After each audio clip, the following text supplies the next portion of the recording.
Boa noite, pessoal. Dando, então, continuidade à nossa disciplina Introdução à Gestão de Pessoas, vamos falar de um fator muito importante nos tempos atuais, né? Criatividade e inovação. Começo fazendo uma pergunta para vocês. Me respondam sim ou não, né? Criatividade e inovação são sinônimos? O que vocês acham? Só responda sim ou não. Podem digitar se quiserem. Não. Não, não. A Fernanda falou que não, o Heitor falou que não. Muito bem. Vocês estão certos. Diego, Amanda, todo mundo, Danilo, falando que não. Não, não. Definitivamente não é a mesma coisa. Mas um precisa do outro. Tá? Criatividade tem muito a ver com você ter boas ideias. Tá? Então, pessoa tem uma criatividade acima da média, então você tem boas ideias, você vê problemas, você tem sugestões que vão resolver um determinado problema. Isso é ser criativo. Mas, em termos de empresa, né, em termos de organizações, não é suficiente você ser criativo. Você também tem que ser inovador. O que é ser inovador? É você colocar aquela ideia sua em prática, né, que ela gere um produto, um serviço, uma melhoria para a comunidade, para as pessoas, tá? Que ela seja útil. Se você só tem a ideia e não aplica ela, não coloca ela para funcionar, em termos organizacionais, não é legal. Então, ser só criativo não é suficiente. Você tem que ser criativo e inovador. Inovador é implementar as boas ideias, que vão trazer novos produtos, serviços, melhorias para a comunidade e por aí vai. Eu gosto de dar um exemplo bem simples, né? Eu dava mais exemplos, mas hoje eu vou falar só de um. Até meu mesmo, né? Participação em feiras, acredito que vocês também tenham participado lá no nível médio, até no nível fundamental. Na minha época, era muito comum ter feiras, então na oitava série, por exemplo, teve feira, uma feira de ciências, que ficava lá 3 dias, igual nós temos hoje a semana acadêmica. Naquela feira de ciências, e eu estava na oitava série, eu lembro que eu dei uma ideia super legal para a época. Vocês nem eram nascidos nessa época da Feira de Ciências, foi em 1981, foi quando eu estava na oitava série. E nessa Feira de Ciências eu dei uma ideia do tipo fazer tipo sanguíneo, né? Não era uma coisa comum, eu sabia que conseguiria se fazer se a gente fizesse uma parceria, como fosse um hospital, como um curso de enfermagem, alguma coisa assim. E dei a ideia. E aí tinha 3 ou 4 pessoas que gostaram da ideia. E essas pessoas agregaram mais algumas pessoas, e o grupo ficou ali com 5, 6 pessoas, né, contando comigo. A ideia foi adiante, montaram um stand, né, nessa feira, né? Foi o stand que fez mais sucesso. Detalhe, eu não pude nem entrar no stand, apesar da ideia ter sido minha. Mas por que eu não pude entrar no stand? Eu simplesmente não participei de nada. As pessoas correram atrás, foram no hospital, foram no curso de enfermagem, buscaram aqueles produtos, reagentes para fazer, convidaram as pessoas para ir lá, fizeram os testes com lâmina, só Deus sabe, deu tudo certinho. E eu não podia entrar, por quê? Eu tive uma boa ideia, foi boa ideia, mas eu não fui inovador, não coloquei ela para funcionar. E aconteceu pior ainda, 3 anos depois, eu estava no último ano no nível médio, eu estudei no Colégio Volta Redonda, que hoje é o aqui era um curso técnico em metalurgia, foi a mesma coisa. Era uma feira de ciências e eu dei a ideia da gente reproduzir um sistema de beneficiamento de minério. Foi uma ideia super legal. Aí falei, a gente faz isso, isso e aquilo, a gente faz um silo, a gente faz uma esteira, né, a gente consegue o minério, e a gente consegue fazer a separação, vai dar uma visão geral do que é o processo de beneficiamento de minério.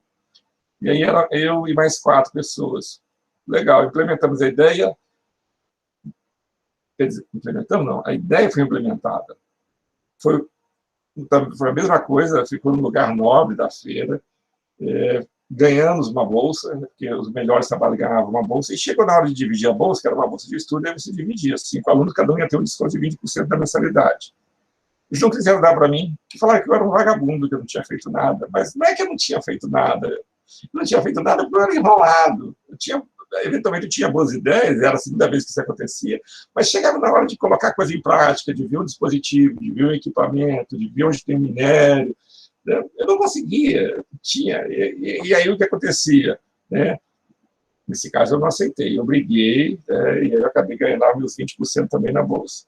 Mas o fato é, o mundo corporativo, o mundo das organizações, Se você é apenas criativo e não é inovador, não coloca essa ideia em prática, normalmente você não vai receber os louros da fama. Tá? Então, preste atenção nessa diferença, que é uma diferença importante. E aí eu faço mais duas perguntas rápidas para vocês. Primeira delas, o que é preciso para ser criativo? Vocês têm ideia? Alguém gostaria de escrever uma coisa? Para eu ter uma ideia criativa, eu preciso de algo para me instigar. O que me instiga a ser criativo? O que eu tenho que ter? Alguém arrisca dizer o que eu preciso ter para ser criativo? É algo que as pessoas normalmente não gostam de ter, mas na criatividade você tem que enxergar como oportunidade. Danilo, não chega a ser uma meta, não. No segundo momento é uma meta, mas é uma dificuldade, problema. Exatamente, Lucas e Diego. Tá? Problema é a palavra-chave. Eu preciso de problema.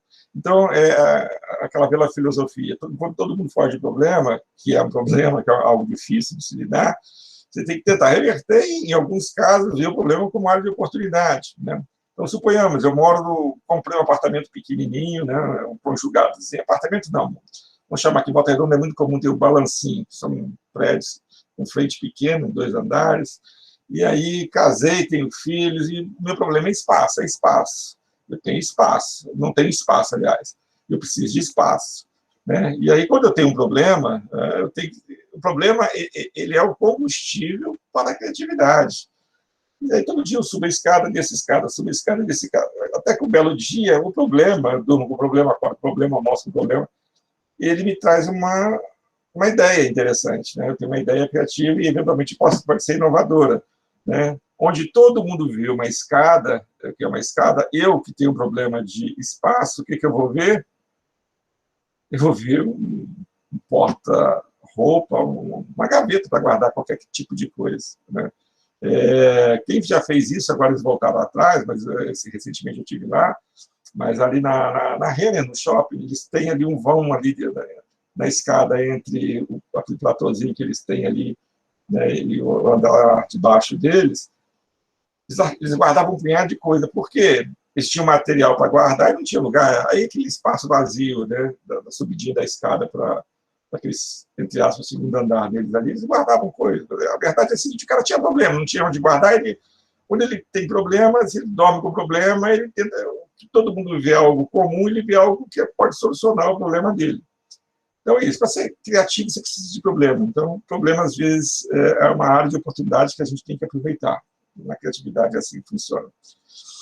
Outra coisa, criatividade é exclusividade de poucos, ou seja, ou você nasce criativo, ou já era. Né? O que eu posso dizer para vocês? Não. Existem pessoas que têm uma criatividade muito acima da média? Com certeza existem pessoas assim. Eu gosto muito de usar o exemplo do Washington Oliveto, que eu sou fã dele. E o Washington Oliveto é um publicitário brasileiro mais premiado no mundo inteiro. Ele criou diversos comerciais. Ele era dono da W Brasil, depois ele ficou mais velho, acabou passando, ela vendeu, e depois, ela acionista, depois saiu agora virou W McCann, né, que é a empresa de publicidade. Você pode nascer com o dom dele, ele com 18, 19 anos de idade já era uma coisa fora do normal, mas ele é um ponto fora da curva. Né? Normal a gente nascer assim de janeiro, né, com a criatividade na média ou na mediana. Mas isso não é problema. Né? Pesquisas demonstram o seguinte, é escrito aqui, ó, tirei da revista HSM. É importante que as empresas compreendam que a criatividade não é um dom pessoal, porque se ela for um dom pessoal, ou você é criativo ou você não é criativo. E a gente sabe que criativo, né, na acepção da palavra que a gente pensa, vai ser 0,01%. Né? Então, criatividade não é um dom pessoal, mas é uma capacidade, e como toda capacidade, ela pode ser aprendida, ela pode ser desenvolvida. Então, você tem que quebrar essa primeira barreira, ela tem que ser ultrapassada, porque impede o acesso a milhares de novas ideias latentes de seus colaboradores. Ou seja, todo mundo tem potenciais ideias que podem melhorar a organização que ela está trabalhando, seja ela uma empresa, seja uma organização sem fins lucrativos, seja uma igreja, seja um clube, seja lá o que for. Todo mundo tem potencial de dar ideias criativas. O problema é que há uma tendência a gente elitizar, achar que somente algumas pessoas podem ser criativas. Não é assim. Então, por fim, o texto da HSM diz, é preciso conectar ideias de forma original para fazer a diferença. Quem foi o primeiro a ver isso? Foram os japoneses. Né? Os japoneses, lá na década de 1950, eles reverteram o que o nosso amigo Taylor falava, né? O Taylor falava, o operário produz e o líder pensa, né? Manda quem pode, obedece quem tem juízo. Então, você delimitava, você fazia procedimentos, tudo normatizado, de cada movimento que o operador fazia. E quem pensava eram os engenheiros, eram os chefes, eram os gerentes. E os japoneses falam, não está correto isso. É igual que está escrito aqui no texto. Essas pessoas que estão próximas da realidade, então, eventualmente, numa fábrica, estão próximas da linha de produção, numa empresa de vendas, né, estão próximos do cliente, eles têm muitas informações importantes. Eles têm muitas possibilidades de gerar novas ideias, então tem que se aproveitá-las. Os japoneses fizeram isso com os CCQs, que é o Círculo de Controle de Qualidade. Tá? A Toyota foi a primeira a implantar e depois várias outras empresas implantaram. Então, quebra essa barreira. Não pense que criatividade é apenas uma minoria que é possível ser criativo. Né? Qualquer pessoa com limiar mínimo, a gente vai ver daqui a pouquinho, pode ter ideias criativas e tem que se aproveitar isso. Né? E aprendendo com os japoneses, principalmente quem está lá na linha de frente, trabalhando eventualmente ao chão de fábrica, um vendedor, que está tendo contato com as operações, né, finais da empresa, essas pessoas, elas têm uma vivência prática. Né? Então, e elas estão em contato direto com o que está acontecendo. E, com certeza, elas têm muito para oferecer em termos de ideias para as empresas. Para a organização, de uma forma geral. Esse texto aqui apenas corrobora o que eu estou falando, também tirado da HSM. Você não precisa ser o cara inteligente de tudo, não. Sabendo um pouquinho de português, um pouquinho de matemática, já é o suficiente, ou seja, o limiar mínimo, né, de capacidade cognitiva. Sabe português, sabe matemática, beleza, você pode ser criativo. Tá? Agora, é fundamental, a criatividade, a gente vai ver isso um pouquinho mais tarde, normalmente a gente pensa o cara criativo com aquele cara deitado na rede pensando. Tem esse momento, mas esse momento só vai ocorrer, né? Aquele cara que dá o estalo, né? Que dá aquela ideia mirabolante, ele só tem essa ideia depois que ele trabalhou duro e pesado. É assim que acontece, você trabalha duro e pesado e mergulha no assunto, tenta resolver várias alternativas, e aí a coisa não acontece, você não consegue resolver, você foge do problema. Aí, quando você foge do problema, é quando você está tomando banho, quando você está numa rede, quando você está deitado, quando você está conversando com a pessoa, aí vem o estalo. Aí dá aquela sensação, o cara do nada criou. Não.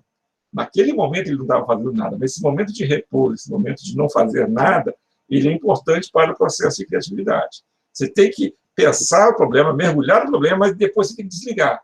E quando você desliga, já tem pesquisas que demonstram isso, é quando vem o insight. E aí as pessoas pensam, o insight vem, você está relaxado. E as pessoas veem, o insight veio porque o cara estava lá na rede, aí vem a ideia boa. Então é assim que vem boas ideias. Negativo. O trabalho duro é uma das coisas mais importantes para o processo de criatividade. Tem que trabalhar pesado. Tá? Vamos lá. Agora vamos para o conceito. Né? Tem dois conceitos que eu vou apresentar para vocês. A Joelma está falando, deixa eu ver aqui, a Joelma está falando meio que a mentalidade do engenheiro, o tal ócio criativo, é um pouco do ócio criativo, sim. O ócio criativo, eu acho que ele prega mais o ócio do que eventualmente eu estou falando aqui. Tá? É o De Masi, né, o italiano De Masi, que trabalha muito essa questão do ócio criativo.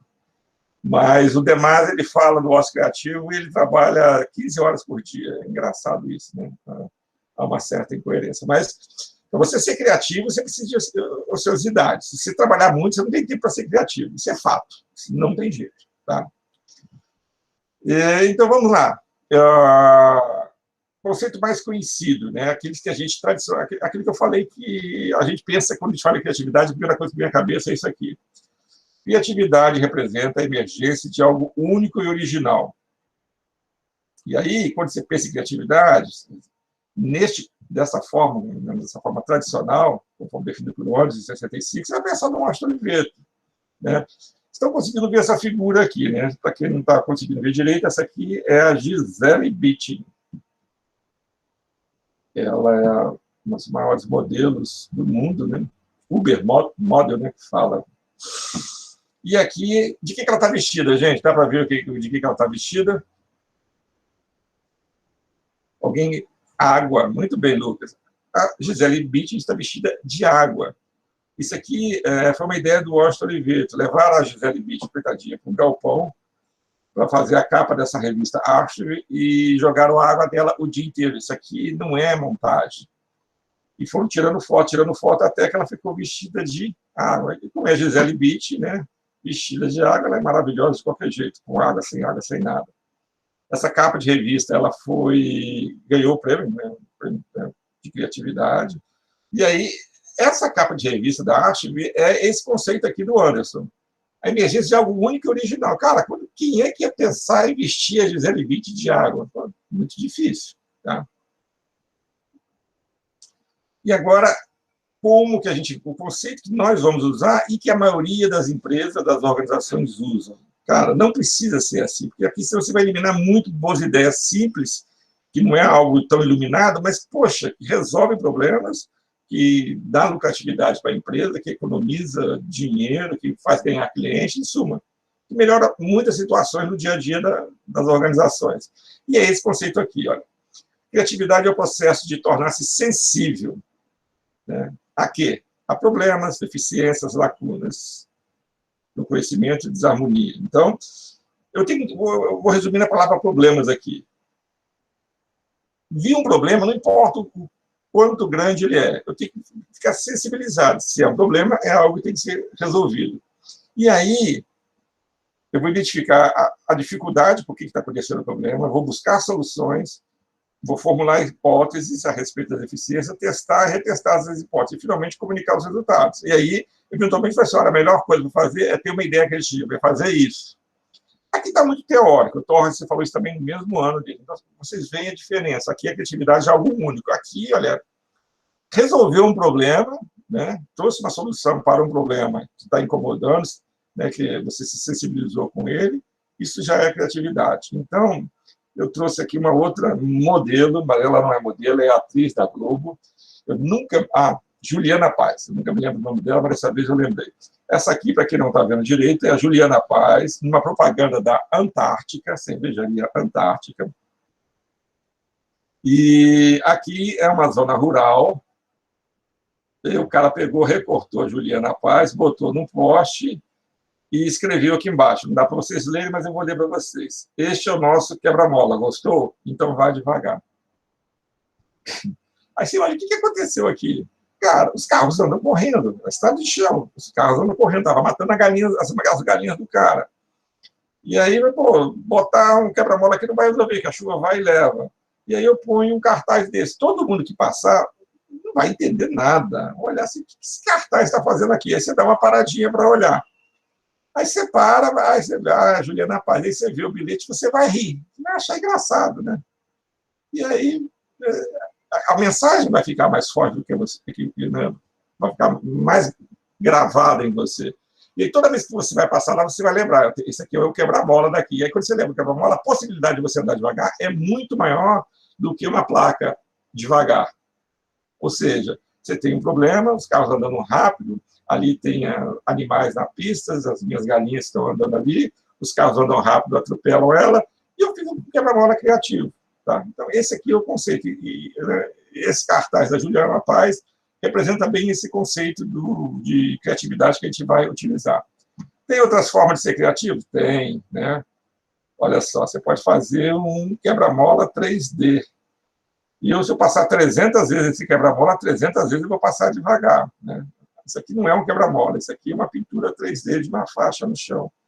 Mas você vai assustar, né? Você vai passar devagarzinho por aqui. Então, aqui é uma forma simples, criativa, de resolver um problema. Carros que andam muito rápido, em lugar que não é para andar rápido. Tá? Então, assim como aqui a Juliana Paz é uma solução criativa para resolver um problema de trânsito, aqui também é uma solução criativa para se resolver um problema de trânsito. Tranquilo, gente? Estou andando muito rápido? Estou, mas vou continuar andando rápido. Vamos... Inovação, tá? Então, falamos de criatividade, aí agora vamos falar de inovação. O Tigre é um professor da UFRJ, e ele diz o seguinte: a inovação ocorre com a efetiva aplicação prática de uma invenção, de uma ideia. Então, tem uma ideia, pô, legal. Agora, se eu não aplicar a ideia, é só uma coisa criativa. Apliquei a ideia, é uma inovação. A Pintec, que é uma pesquisa a cada 3 anos feita pela IBGE sobre inovação no Brasil, ela pegou o conceito do Manual de Oslo, que é um conceito mundial, e adaptou para o Brasil. Então, o que a Pintec, né, a IBGE, que é a representante, né, que faz a Pesquisa Nacional de Inovação Tecnológica, o que lhe diz o que é inovação? Isso aqui é legal porque tem forte aplicação dentro das empresas e vai em linha com tudo aquilo que nós estamos falando até agora. Inovação são produtos, processos ou serviços, então não é só produto, então também vai incluir também os processos, a produção de um produto ou serviço, algo intangível. Novos para a organização, ou seja, trabalho na padaria Rotalha, aqui pertinho de casa, né? Se eu colocar um produto novo, um pão doce, se eu colocar um novo forno, ou se eu fizer um delivery, tudo, e é novo para a organização e inovação. Quer dizer o quê? Não sendo necessariamente novo para o mercado, o setor de atuação. Ou seja, a Madrigal já tem pão doce. Mas como eu não tenho, para mim é inovação. Esse forno já é usado pela padaria lá do Ano Bom, em Barra Mansa. Mas eu não uso. Então, se eu estou colocando esse forno, né, dentro da minha padaria, eu estou inovando, mesmo que já tenha outras pessoas inovando. Delivery, já tem outras padarias que fazem delivery, mas se é novo para mim, é inovação. Então, é isso que é importante entender. A inovação, a referência dela é a própria empresa. Se ela nunca fez antes, ela está inovando. Aí você vai dizer, é uma inovação simples, sim, é incremental, sim, mas não tem problema, mas é uma inovação. Quando a Pintec vai pesquisar, ela pergunta exatamente isso. Você criou novos produtos? Eu comecei a fazer um pão doce caramelado, que todo mundo faz, mas ele não fazia. Isso é considerado um produto inovador. Tá? Só para a gente entender o que é inovação e como que é importante. E esse conceito é importante. Né? O outro exemplo que eu gostava de dar é imaginar uma serralheria. Né? Uma serralheria, eu sempre passava em frente, eu caminhava aqui na Vila Americana, agora não tenho caminhado mais, mas eu passava em frente à serralheria e via o cara lá trabalhando. Uma vez eu pensei o seguinte, se esse cara, né, começa a aumentar o número de clientes e ele precisa fazer um melhor controle de caixa, e ele comprou um computador e comprar um software chamado Excel, ele está inovando. Por que ele está inovando? Porque ninguém tinha isso antes. Desculpa, ele não tinha isso. Mas todo mundo já tem Excel e planilha. Não tem, mas ele não tinha. Ele vai melhorar os processos dele a partir da compra de um computador e de um software. Tá? E aí, né, no momento em que uma empresa está introduzindo novos produtos, serviços, modernizando seus processos, alterando suas rotinas, ela está inovando. Tranquilo, gente? Está rápido demais? Agora eu quero que vocês falem. Tá?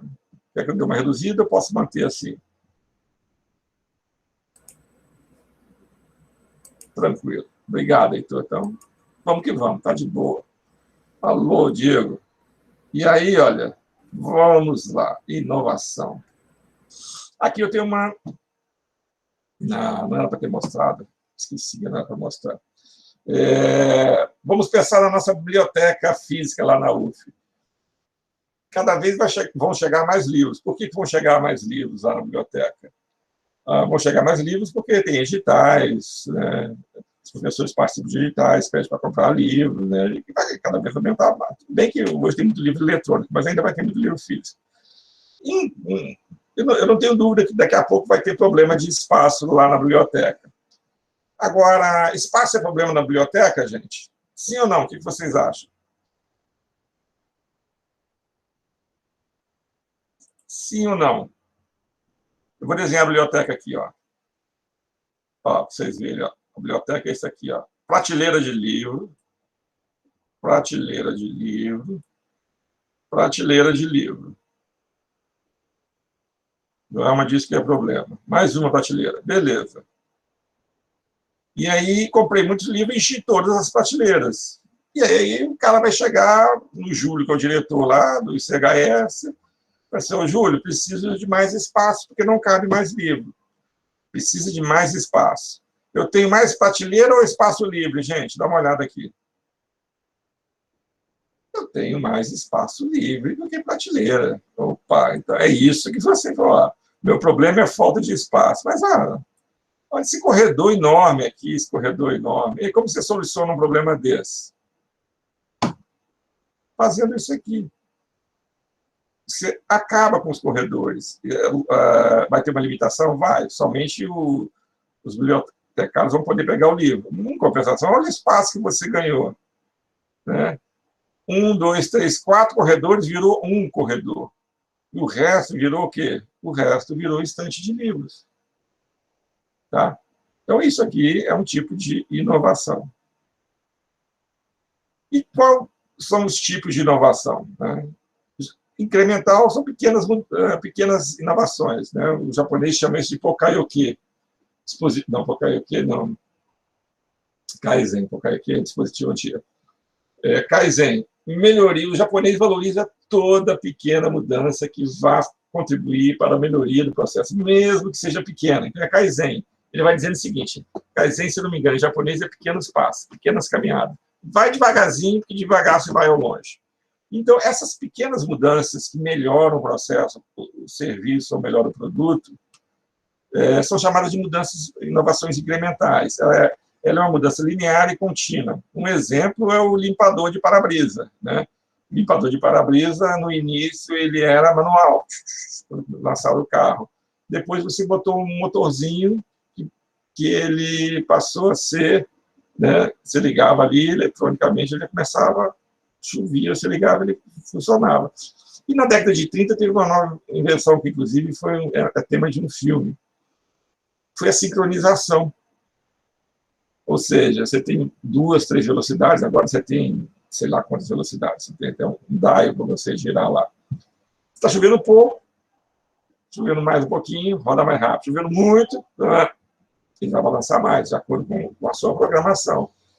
Isso é uma mudança? É uma mudança incremental, linear e contínua, mas melhorou o produto? Pô, com certeza. Né? Chovendo pouco, com aquele negócio rodando rápido, não dá.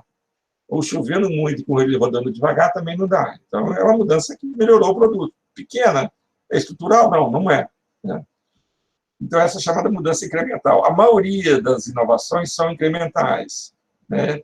Normalmente, as pessoas, quando pensam em inovação, pensam só nas de ruptura, mas essas aqui, que são as pequenas coisas, se você somar, né, se você fizer um somatório da contribuição financeira, às vezes ela é melhor do que essa de ruptura, porque a de ruptura é difícil, você nem sabe se você vai ter uma de ruptura. Então, trabalhe com aquilo que é possível, com as chamadas inovações incrementais, que os japoneses chamam de Kaizen, processo de melhoria contínua, pequenas mudanças que vão ajudando a melhorar todo produto, processo e serviço. Sempre essa tríade. Tranquilo, o que é incremental? Então, isso é uma mudança incremental. E tem a inovação de ruptura, multidimensional, descontínua e radical. Ela leva o paradigma da indústria para zero. Então, eu tenho 2 exemplos aqui. Né? Eu tenho um exemplo, eu vou falar do carro primeiro. Né? Qual era o transporte individual antes do carro? O transporte individual antes do carro não era o trem, porque o trem é um transporte coletivo. Era charrete, era carruagem. Né? Quando a família Daimler, Mercedes, depois virou Mercedes-Daimler, mas Daimler inventou o motor explosão, voltou e criou o carro lá em 1890, aproximadamente. Isso foi uma inovação de ruptura, porque quem produzia charretes não ia mais produzir carros, porque a charrete, a propulsão era para o cavalo, e o carro era uma charrete com propulsão a motor. Naquele primeiro momento, nada mais era isso. Ao invés de você ter cavalo, você tinha um motor ali na frente. Tá? E aí, você levou... ela é multidimensional, ela foi descontínua e radical. Isso quer dizer que você desconfigura toda a indústria existente. Então, provavelmente, naquela época, em 1890, você tinha uma indústria estabelecida no mundo inteiro de charretes. E a maioria delas foi para o espaço, faliu. Todo mundo que vivia deste mercado morreu se não se adaptou à indústria automobilística, porque a partir dali acabaram as charretes. Foi questão de tempo acabar a charrete. Um outro exemplo é a máquina de datilografia. Eu entrei no mercado de trabalho em 1988. Em 1988, nossa, que coisa!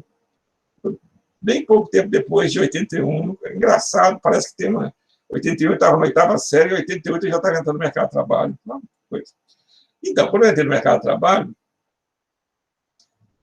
eu dei muita sorte, porque exigisse, na época, ser bom datilógrafo, ter boa caligrafia, isso era o padrão existente naquela época.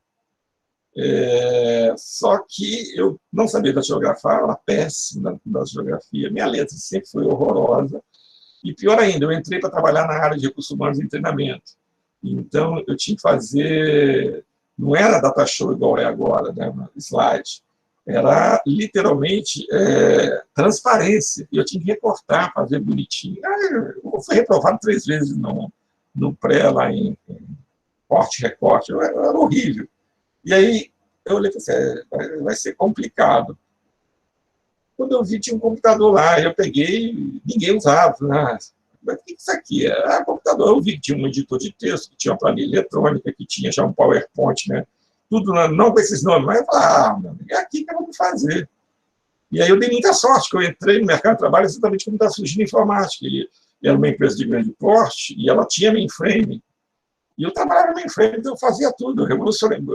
Eu melhorei a produtividade do meu setor, porque eu passei a usar planilha eletrônica, isso em 88. Ninguém usava. Orçamento lá que o pessoal demorava 3, 4 dias, era o terror. Eram 3, 4 pessoas fazendo orçamento, e passou a ser feito em 2 horas por uma pessoa que era um assistente. Eu fiz as planilhas, mas você só lança os dados, depois passa para mim que eu analiso. O chefe nem precisa analisar mais. A minha chefe falava assim, como você fez isso? Usando o computador. Mas então, quem fabricava antes máquina de datilografia ficou fora do mercado. Quem era bom datilógrafo também ficou fora do mercado. Porque não se exigia mais bom datilógrafo e também as empresas ficaram fora. Ou seja, o paradigma, com essa inovação de ruptura, o paradigma voltou a zero. Então, todo conhecimento que o produtor tinha, todo conhecimento que o usuário tinha, esquece, tem que aprender uma coisa nova, que se chama informática. E aí todo mundo começa do zero. Aí nessa aí a Olivetti dançou. Nessa aí teve pessoas que eu conhecia que dançaram, que não conseguiram mais se recolocar no mercado, que era o quê? Excelentes datilógrafos, que não precisavam mais. Tá? E aqui tem uma coisa intermediária, esse é um exemplo que eu gosto de usar, incremental ruptura. Essa linha aqui não é clara, não, tá? Então eu vou dar esse exemplo aqui, olha. Volkswagen, isso aqui é a torre de veículo. A Volkswagen tem, eu acho que tem outras empresas alemãs que tem, olha que coisa linda. Quem gosta de carro, eu sou apaixonado por carro. Então, ela é chamada de Altstadt, a torre de veículos. Você produz o carro e vai colocando essa torre. Aí você vende, você vai lá e pega o carro. E aí, o que é isso aqui? Isso aqui é uma inovação, precisa armazenar carro. Poxa, eu já trabalhei em montadora. Cara, é muito espaço que você precisa. Por que é muito espaço que você precisa? Cada carro ocupa espaço danado. Então, é uma área enorme nos pátios de montadora. Aqui, meu amigo, o cara olhou assim e falou, pô, eu tenho aqui 10 metros quadrados, mas para cima é tudo meu. Então, que se dane. Vou fazer uma torre aqui e vou enfiar tudo aqui. Essa é incremental ou de ruptura? Não sei. Eu, sinceramente, não sei. Eu ficaria ali intermediário. Talvez um pouquinho mais para a ruptura, mas também não posso afirmar. Só para dizer para vocês que não tem uma bola de cristal para dizer. Algumas, sim, facilmente identificadas como incremental, facilmente identificadas como ruptura, mas algumas vão ficar ali nessa zona cinzenta. Tá legal? Então, tipos de inovação, são esses 2 tipos. E aí vou dar algumas dicas para ser mais criativo e inovador. Primeiro passo, quebrar paradigmas. Alguém pode me dizer o que é paradigma?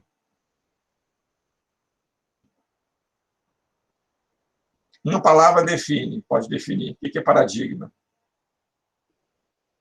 Eu tenho um paradigma, eu tenho um... Preconceito? É quase conceito, mas é mais amarrado que conceito. Eu tenho um paradigma padrão. Isso aí, Lucas. É um padrão. Então, é um padrão. A vida é cheia de paradigmas, né? É a representação de um padrão ou exemplo a ser seguido em determinada situação. São as normas orientadoras de um grupo. A gente não vive sem paradigma. O que é paradigma? No dia a dia, o nosso cérebro ele não precisa ficar tomando várias decisões todo dia. Né? Ele toma uma, funcionou, ele coloca como paradigma. Você vai para o subconsciente, aí naturalmente você vai seguindo ela. Funcionou uma vez, 2, 3, a 4, meu amigo, já virou padrão. E o padrão, você não quer, você faz muitas vezes sem pensar. Né? Não é. E, bom, eu tenho várias alternativas de caminho. Um belo dia aí, eu escolhi uma. Então, todos os dias eu vou nesse caminho para a UF. Né? Isso é um padrão. Todo dia eu faço exatamente o mesmo caminho. Na volta eu também faço o mesmo caminho. Por quê? Não teria outro caminho melhor? Não sei. Né? Achei esse melhor, funcionou bem, beleza. Então, criei esse paradigma. Existe outro paradigma, por exemplo, esse é mais difícil de ser quebrado, eu nem recomendo. Para quem é casado, para quem já mora junto, por exemplo, é normal, até hoje eu não achei ninguém, né, que não faça isso, mas é normal você escolher um lado da cama de casal. Então, ou você dorme na direita ou na esquerda, é um padrão. Você não muda esse padrão. Então, a vida é cheia de padrões. E aí ela te economiza. A gente precisa dos padrões. Né? Ele te economiza tempo, ele te economiza energia. Imagina assim, todo dia, hoje eu vou dormir do lado direito, do lado esquerdo. Hoje eu vou por esse caminho, eu vou por aquele. Não, te economiza tempo. Né? E energia. Né? E você fica mais eficaz. Ok, então a gente não vai viver esse paradigma. A gente tem que criar vários padrões e a gente vai seguir esse padrão. O problema é que quando a gente está falando de criatividade, eventualmente um padrão pode atrapalhar a criatividade. Ele, muitas das vezes, vai atrapalhar. E aí o que a gente tem que pensar é o seguinte, a gente não vive sem paradigma. Tá? Tem que quebrar paradigma. É uma frase muito comum. Vamos quebrar os padrões, os paradigmas. Ok. Mas não é assim, não. Você vai quebrar o paradigma se ele não estiver funcionando. Isso é a primeira coisa. Né? Tem que quebrar por quebrar. Você tem que quebrar um paradigma porque ele não está funcionando. Então, eu vou dar um exemplo aqui, um paradigma aqui, esse paradigma meu que eu vou caminhando para a UF só por um caminho. Eu quebrei esse paradigma, por quê? Esse caminho eu comecei a fazê-lo no verão, porque no verão isso era sombra. Né? Então, eu comecei para a UF a pé em janeiro, fevereiro, foi quando foi inaugurado aqui, então, e aí ali tinha sombra, aí eu passei aí, então beleza, no verão até abril é tranquilo. Só que quando entra ali outono e inverno, vai chegando perto de junho, maio, junho, não tem mais sol. E aí o sol é fraquinho e ele aquece pouco. Esse caminho já não é mais interessante. Eu só fui descobrir isso aí 5 anos depois de passar muito frio no caminho. E aí depois eu comecei a perceber, um dia eu sei porque eu passei, cara, por que eu estou passando por lá? Se nessa época do ano que é frio, aqui eu pego um solzinho gostoso pra caramba, chego aquecido no local de trabalho. É mais ou menos isso. Então, o que eu fiz? Eu tinha um padrão, eu só ia por um caminho. Aí eu criei um segundo padrão. No verão, eu por ali, no inverno, eu vou para o outro lado, que é mais eficiente, que é melhor. Esse exemplo é bem simples, mas é isso. Você quebra padrão quando ele não está funcionando. E segundo, você quebra o padrão para colocar outro no lugar. Você não vai viver sem paradigma. Esquece. Sempre vamos ter que ter paradigma. Né? E aí eu vou dar tem um filmezinho aqui para a gente entender essa questão melhor. Eu tinha botado o link, porque o link não funcionou, mas não tem problema não. Eu abro o link aqui e a gente vê rapidinho o vídeo. Inclusive, esses vídeos eu vou disponibilizar na plataforma para vocês, tá? Disciplinas de graduação. Engraçado, porque eu tive a impressão que eu já tinha colocado o link, mas não tem problema. Então, esse vídeo é um vídeo que fala exatamente sobre o paradigma, bem curtinho. É esse aqui. Deixa eu tirar aqui e aumentar o som. Espera aí. Deixa eu levar ele para cá. Espera aí. Colocou 5 macacos numa jaula. Sempre fizeram uma escada. Sobre ela, um cacho de banana.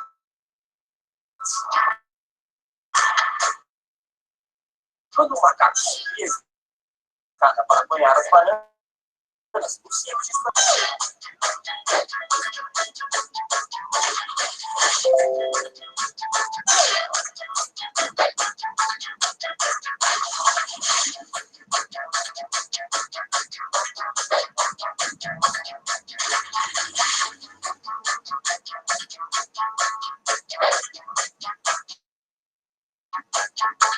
depois de um certo tempo, quando o macaco ia subir a escada, os outros enchiam de pancadas.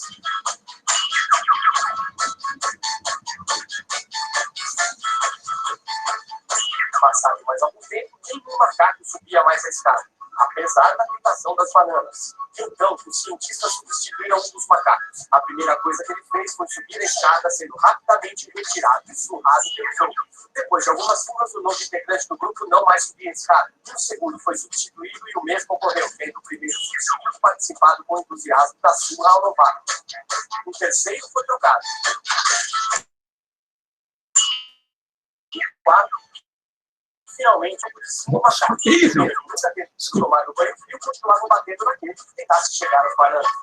Se fosse possível perguntar a algum deles por que batiam em quem tentasse subir a escada, com certeza a resposta seria: não sei, as coisas sempre foram assim por aqui. Você não deve perder a oportunidade de passar essa história para seus companheiros da empresa, para que vez por outra. Eu acabei me enrolando um pouquinho, gente, mas deu para entender?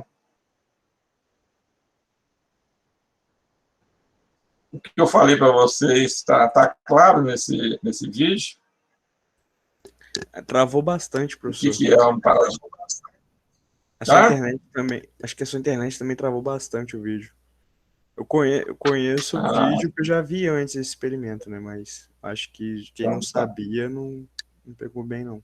Não conseguiu ver. Bom, eu vou falar rapidamente aqui, mesmo porque eu vou disponibilizar ele na plataforma, depois vocês dêem uma olhadinha. Mas é um experimento com macacos. O macaco, você coloca 5 macacos e banana. Quando um sobe para pegar banana, os que estão no chão levam uma ducha de água, né? Aí o outro sobe, o outro leva a ducha de água. Aí, o que os macacos associaram? Pô, toda vez que algum sobe, eu levo água. Então, eles não deixavam nenhum deles subir mais. Então, dava porrada. Subia, ele não pegava banana, dava porrada. E aí eles foram trocando. Eles foram colocando outros macacos. Aí o macaco que entrava na cela, a primeira coisa que ele fazia era pegar banana. Ele não tinha levado ducha de água, né? Mas aí, quando ele tentava, o pessoal puxava ele e dava porrada nele. Ele não sabia por quê, mas ele estava apanhando. E aí trocaram o outro macaco, e aí esse macaco novo que chegou foi pegar a banana, aí levou porrada. Ele levou porrada dos que tinham levado banho de água, e também nunca tinha levado banho de água, mas tinha levado porrada, também bateu nele. E no final foram trocados todos os macacos antigos que começaram o experimento, né, levando ducha de água, e só ficou macaco que nunca tinha levado banho de água, só tinha levado a surra. E aí o que aconteceu? Eles continuavam. Eles não deixavam ninguém pegar banana. A situação mudou, o paradigma mudou, mas ninguém mudou o padrão. Pessoal, olha, não pega banana. Por quê? Não sei por quê, né? Não sei por quê. Eu sei que não é para pegar. Então, isso é o paradigma, né? É assim que nasce o paradigma. Vou dar um exemplo aqui, como que o paradigma prende a gente. É importante? Mas a gente fica muito preso a padrões, a gente acaba não sendo criativo. Eu era o diretor científico do CASE, e o que aconteceu foi quando? Foi no segundo ou terceiro CASE, já tinha lá 300 participantes, hoje, como está fechando agora, hoje a gente está fechando, vai estar com 800 participantes, é o terceiro maior congresso do Brasil de administração, está super bem o CASE. Naquela época, a gente tinha 300 participantes, e ela é feito aqui, agora a gente roda o Brasil, né, com o CASE. Eu era o diretor científico, aí faltando um dia, a Sheila, que era quem cuidava da secretaria, chegou apavorada perto de mim, dizendo assim: André, temos um problema grave. A nossa impressora colorida, que gera os certificados, estragou. E aí o que acontece é que a gente não está conseguindo emitir o certificado para o pessoal. Ela falou assim: ai, meu Deus do céu. E eu falei: não, tranquilo. O pessoal da informática falou assim: não consegue consertar. Ok. Eu suponho que você já tenha ligado. Sim, já liguei para o pessoal da assistência técnica, e só vim aqui, só consegue mandar alguém aqui depois do congresso. Alguém mais tem impressora colorida? Não, não tem. Não tem como alugar? Também não tem. Eu falei: então deixa eu ver o problema. Aí ela foi lá e imprimiu um certificado para mim. Então, temos aqui uma folha A4, né? O certificado era uma folha A4. E aí, o que estava acontecendo? A sorte foi essa. O certificado, ele vinha até aqui, e quando chegava aqui embaixo, ele parava a impressão e ficava branco para baixo. Ficava um negócio feio. Ele vinha até aqui e ficava branco. Aí não ficava mais ou menos desse tamanho aqui, embaixo não saía. Nunca vi nada disso na impressora. Eu olhei, aí eu perguntei para ela, depois que eu olhei assim: está saindo o nome da pessoa, do congresso, do artigo que ela apresentou, tá? Então está resolvido o problema. Eu falei, não, André, está feio esse certificado, está feio agora, vamos lá embaixo. Já fomos lá embaixo na Xerox e pedi para o cara cortar. Aí, o que aconteceu? Que ele deixou de ser A4, ele ficou assim, num formato retangular, mais retangular, né? Um formato mais retangular, mas dava para ver tudo. Eu falei assim, tá bom assim? Ela olhou, tá. Então você pode imprimir. Eu falei com o cara, você corta para a gente? Corta, não tem problema nenhum. Cortou lá os 300 certificados, não era um pouco, era 300, era mais de 300 certificados. Eu falei, cortou tudo e entregou. Mas o que é? Porque essa pessoa que estava trabalhando inteligente, acabou o doutorado dela agora na USP. Mas é padrão. Você olha para uma coisa, a primeira coisa que vem à cabeça é o padrão. O certificado é A4. Não está A4, está com problema. E aí você tem que sempre questionar, mas precisa ser A4? Né? Tudo que alguém fala para você, mas precisa ser assim? Às vezes, na maioria das vezes, vai chegar à conclusão que sim. Mas, muitas das vezes, não, tem caminho mais fácil. Eu sou um cara extremamente questionador. Então, para você ser inovador, saiba que paradigma é importante, paradigma você não vive sem ele, mas que, eventualmente, pode atrapalhar o seu processo de criatividade. Então, pense nisso. De vez em quando, você vai ter que quebrar alguns paradigmas. E é lógico, não imagine que você vai viver sem eles. Você vai colocar outro paradigma no lugar. O primeiro passo é quebrar paradigma, o segundo é analogia. Então, eu tenho alguns exemplos de analogia aqui, falar bem rapidinho. É você olhar para uma coisa e levar aquela coisa para outro lugar, aquela ideia para outro lugar, fazer uma analogia. Jorge de Mestral. Jorge de Mestral era um biólogo e ele estava cansado no laboratório dele, foi dar uma voltinha com o cachorro dele. Quando ele voltou, retornou lá para o laboratório, ele viu que o cachorro dele estava cheio de carrapicho.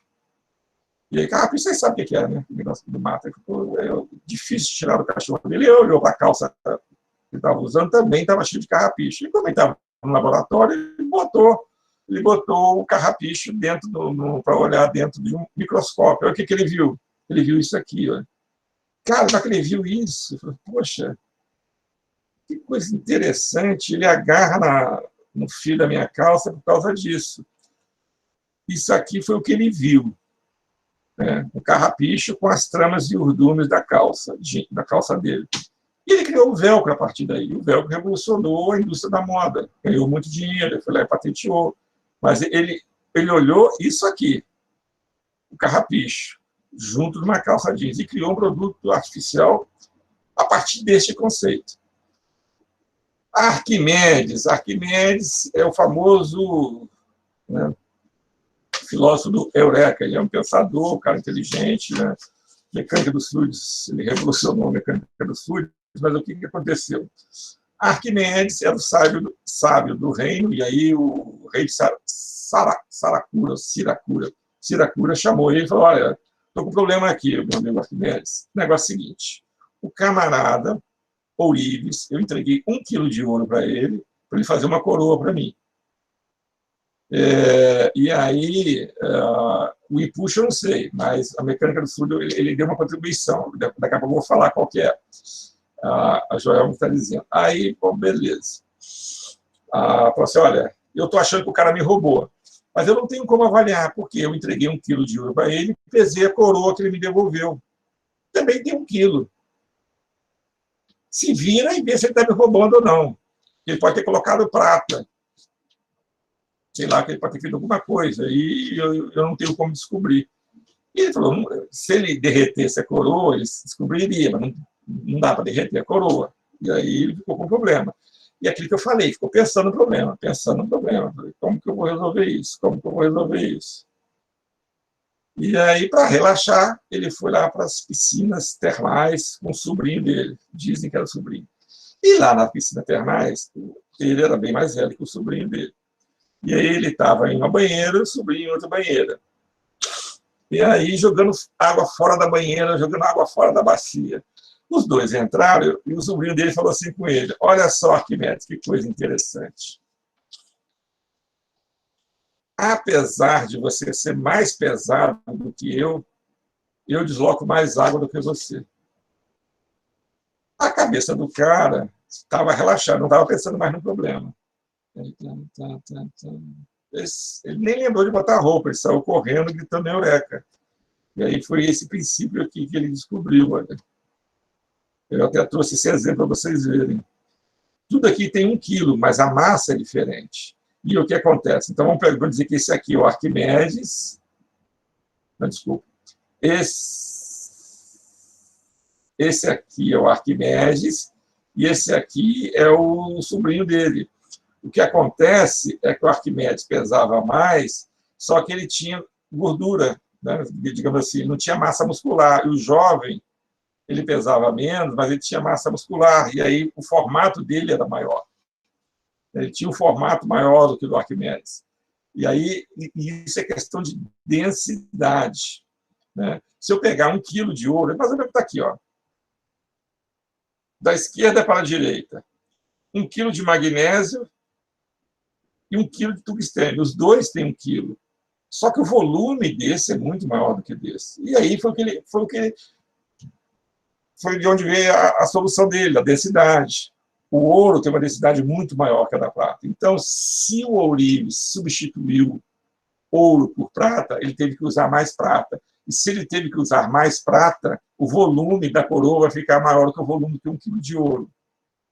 Deu para entender? E aí, para azar do ourives, o cara tinha passado a perna no rei, se ferrou.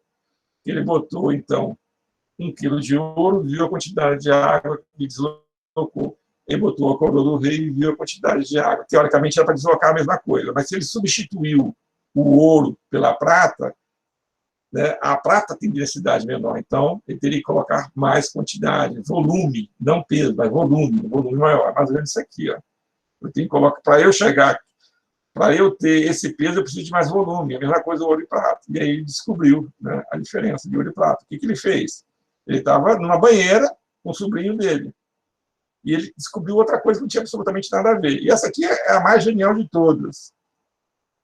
Ford e a linha de montagem. O Ford, gente, ele... Bom, nos Estados Unidos, lá em 1900, todo mundo tinha fábrica de carro. Todo mundo fabricava carro. Era uma coisa muito legal.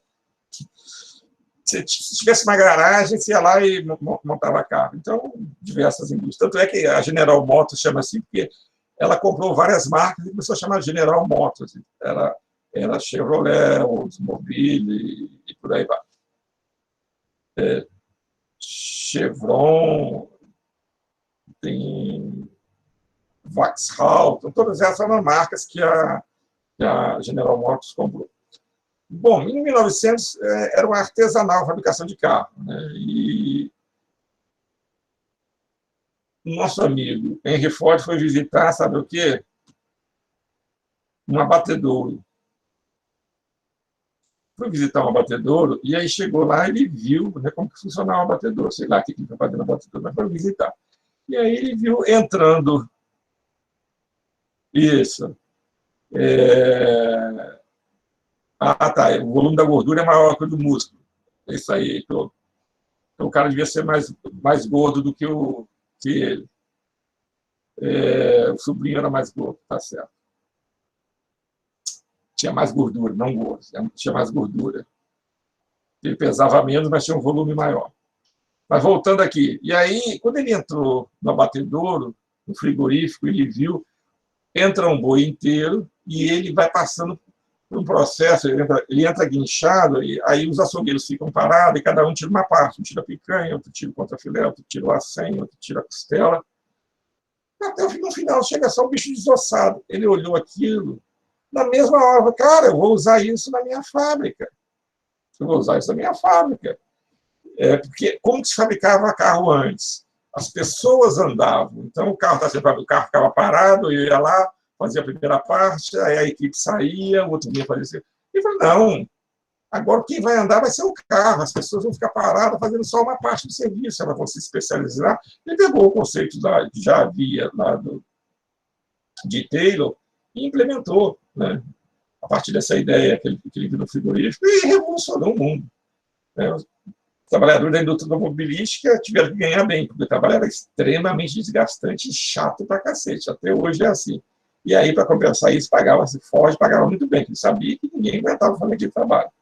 E aí criou a linha de montagem, que revolucionou o mundo. Né? E como que foi isso? A analogia. Tá?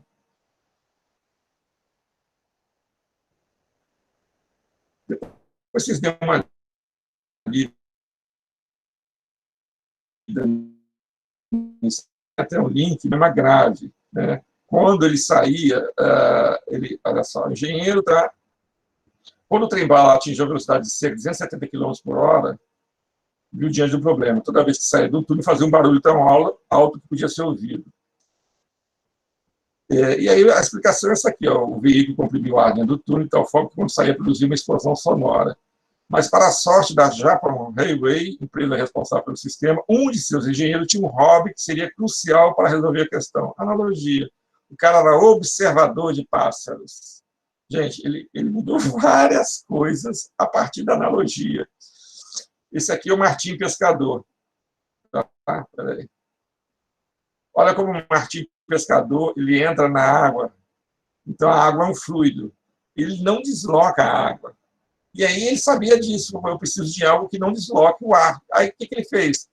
Se você olhar bem, olha o formato do Martim Pescador e olha o formato do trem-bala japonês. É o mesmo.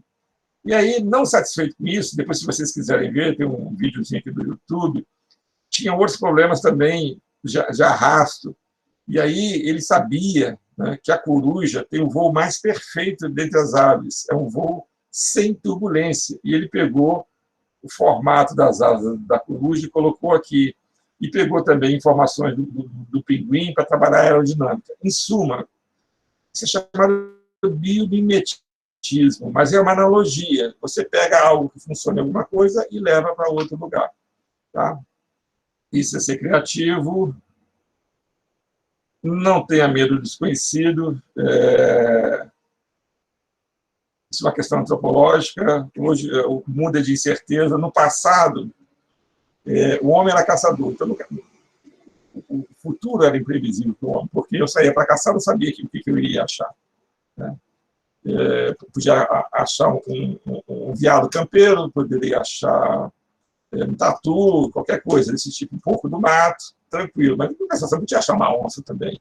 E aí, de caça virava de caçador virava caça. Então, cada dia era um dia diferente. Só que aí a mulher, né, muito sabiamente, observou os pássaros e ela criou a agricultura. E aí, 10 mil anos atrás, foi criada a agricultura. O homem começou a não ser mais caçador, ele começou a ser estabilizado, porque ele planta feijão, colhe feijão, ele planta arroz, colhe arroz. Então, o mundo fica muito mais previsível. E a mente da gente acaba se acostumando. Depois de 10 mil anos, a gente fica nessa previsibilidade. E é confortável, né, gente? Ter um mundo previsível é sempre muito bom. Acontece que o mundo agora, na fase que está vivendo, está ficando muito imprevisível. E aí cada dia está de um jeito. Nossa, e vai mudar cada vez mais rápido. E o que acontece? O que acontece? A gente tem que ser preparado para deixar de ser um pouco agricultor e ser mais caçador. O que isso quer dizer? O que a gente vai encontrar, a gente não sabe. Então, a gente tem que estar preparado para mudança. Tá? É chavão, mas é verdade. É uma questão de antropológica. Aí o Robbins mesmo diz isso, né, no livro que eu te adoro. Vivemos uma era de descontinuidade. Na década de 50 e 60, o passado representava uma base aceitável para o futuro. Eu olhava o passado e fazia uma previsão do futuro. O amanhã era essencialmente a extensão das tendências do ontem. Hoje não é mais assim. Né? Só para duas coisinhas que a gente já conversou, ou se não conversou, vai começar no período que vem. Indústria 4.0 e inteligência artificial. Gente, é um mundo completamente diferente. Não dá para prever.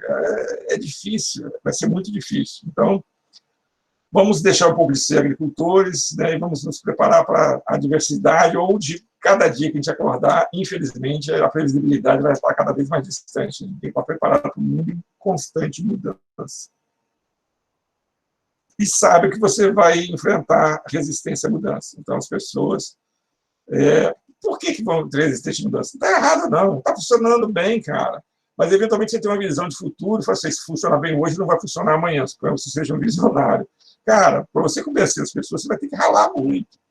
Porque o que está escrito aqui, ó, toda invenção apresenta como inimigos todos aqueles que se deram bem sobre as condições atuais. Eu olho para a situação, pô, estou bem para caramba, o que eu vou mudar? E quem vai te ajudar? Né? Quem vai te... Defensores tímidos, aqueles que podem se dar bem nas novas condições. Ou seja, você vai ter poucos apoiadores e muitos detratores, pessoas que vão dificultar os processos de inovação. Então, saiba que você vai ter que enfrentar a resistência à mudança. E quem já falava isso era Maquiavel há mais de 500 anos atrás. tá? Usando a minoria inovadora. Deixa eu falar rapidinho aqui, já está passando o tempo já. Então, vamos pular essa parte aqui. E aqui, soluções criativas, né? Vamos fazer um exercício rápido aqui de problemas e soluções criativas. A primeira pergunta que eu faço a vocês, essa aqui é fácil, que já está nas redes sociais, né? Na época que eu descobri isso aqui, não estava, mas agora todo mundo já sabe, não tem novidade mais. Estados Unidos e União Soviética, eles, na década de 1950 e 60, eles estavam na guerra espacial, para saber quem seria o primeiro país a colocar um homem na Lua. A União Soviética conseguiu colocar o primeiro homem na órbita da Terra, foi Yuri Gagarin, esse que está aqui. E, no final, quem acabou conseguindo colocar o primeiro homem na Lua foi os Estados Unidos. O Neil Armstrong, um pequeno passo para um homem, um grande passo para a humanidade. A frase que ele decorou bem decoradinha para poder falar lá.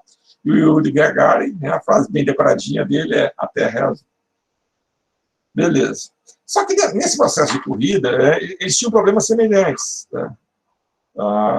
E um dos problemas era fazer os diários de bordo, entre aspas. Você tinha que registrar tudo o que estava acontecendo no espaço. E o que acontecia? Na Rússia, desculpa, nos Estados Unidos, né, a NASA teve esse problema e a Agência Espacial Soviética também teve esse problema. E o que a NASA fez? Como sempre, investiu pesado. Contratou os melhores cientistas e buscou uma caneta, né, que pudesse, que as canetas não estavam escrevendo na gravidade zero. Buscou uma caneta que escrevesse de cima para baixo, de baixo para cima, de ponta cabeça, debaixo d'água, em tudo quanto é lugar. E é fácil. Pega uma bic e tenta escrever assim, você não consegue, tá? É uma simulação tacanha de gravidade zero. Beleza, então resolveram o problema. Gastaram uma grana, mas resolveram o problema. E os russos também estavam com o mesmo problema, eles resolveram. Os Estados Unidos gastou alguns bilhões de dólares com pesquisa, e a Rússia gastou 25 centavos, porque mandaram levar um lápis. O lápis escreve na gravidade zero. Escreve até debaixo d'água, se você quiser. Se você tiver papel, ele vai escrever. Né? E aí, você é uma solução criativa. E isso é um pouquinho em consequência do paradigma, né? Porque, às vezes, o paradigma ele te prende de acordo com como você define o problema. Então, provavelmente, a NASA, quando teve essa dificuldade, ela definiu o problema como caneta. Nós temos o problema na caneta. Quando você define o problema e define onde que está o problema, você acaba ficando obcecado por aquilo ali, da forma como você definiu o problema. Aí você começa a pensar em caneta. Você resolve o problema da caneta. Mas, às vezes, está errado você definir como caneta. O seu problema não é caneta, o seu problema é escrita. Aí, quando você sai da caneta e vai para algo mais amplo, você não precisa de uma caneta.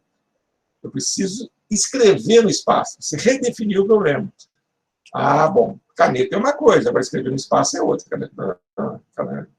Grafite escreve em qualquer lugar. Está resolvido o problema.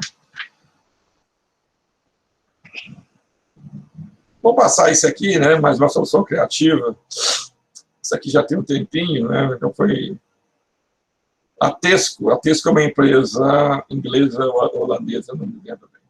Mas é um mercadinho, tipo, tem Tesco maior e tem Tesco Express. Eu, quando viajava para congresso fora do país, adorava a Tesco, né, que tinha cervejas maravilhosas, um preço bom. Sempre era cliente fiel da Tesco. Tinha em vários países da Europa. E ela resolveu se instalar na Coreia do Sul. E ela tinha um desafio. Qual que era o desafio dela?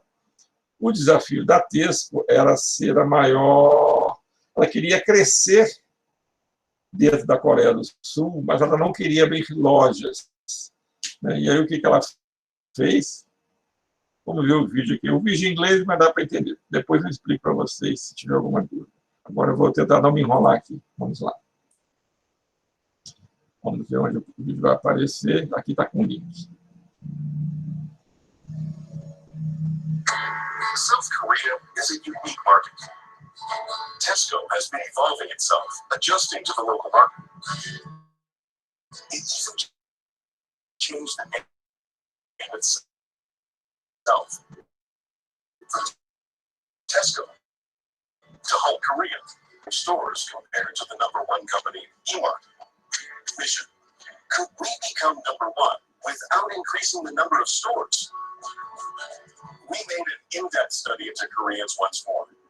Koreans are the second most hardworking people in the world. For them, grocery shopping once a week is a dreaded task.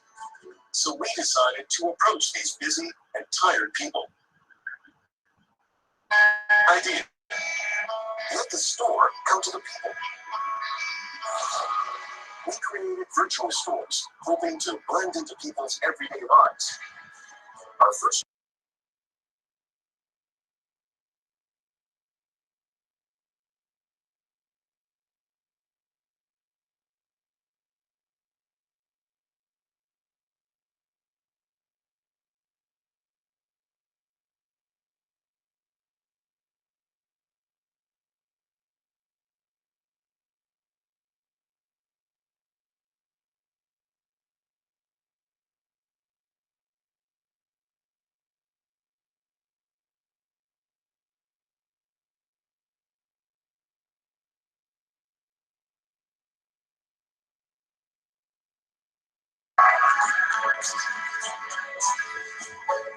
실제로 보면서 사니까 진짜 더 좋은 것 같아요. 편하기도 하고.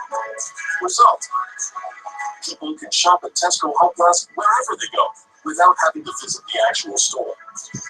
Moreover, we could change their waiting time to shopping time. After this campaign, online sales increased tremendously. Through this campaign, 10,287 consumers visited the online Home Plus mall using smartphones. The number of new registered members rose by 76%, and online sales increased 130%. Currently, Home Plus has become number one in the online market and is a very close second offline.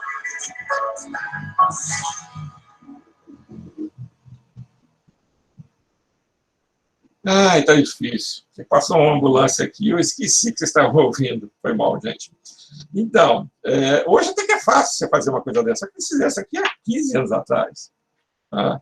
Eles tiveram uma ideia extremamente criativa. Na época, ninguém pensava nisso. Agora, do tipo, você está achando que alguém estava na rede pensando em como resolver o problema? Não. Eles mergulharam fundo na questão. O que eles observaram? O sul-coreano odeia fazer compra. Eu devo ser sul-coreano, porque fazer compra, para mim, é uma das piores coisas que existem. Eu odeio. E não adianta falar, faz compra online. Não adianta que eu tenho que guardar as compras. É tão ruim quanto. E o povo de lá também odeia fazer compras. São muito ocupados, trabalham demais. Né?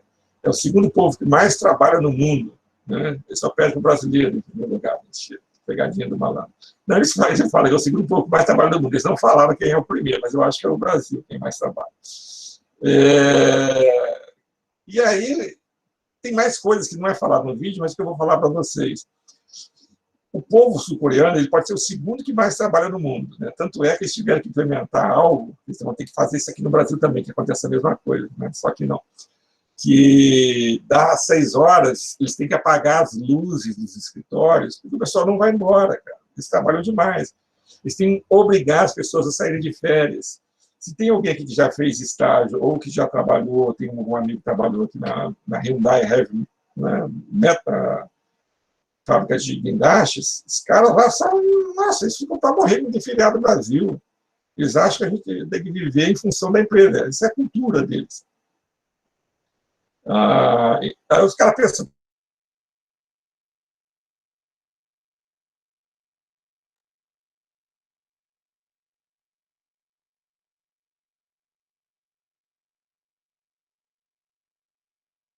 o Brasil fica lá em cima, em acesso digital.